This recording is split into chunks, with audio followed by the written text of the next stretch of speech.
Africa Content TV.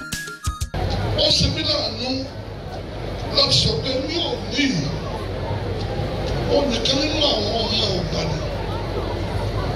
tó wúlò fún Ìbàdàn gidi lọ́dọọdọ ọ̀nàrẹ́bù wa àti gbogbo ènìyàn ní Jagaban.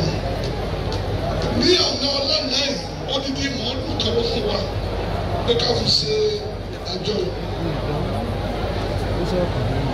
Káàtó tó wà ń tà yẹn ọlọ́ba àdá fàtẹ̀ ó tún ṣe solar system nígbàdí house.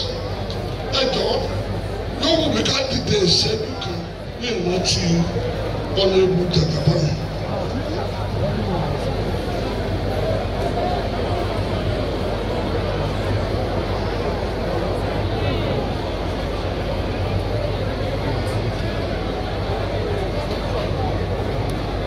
May soul rest in perfect peace.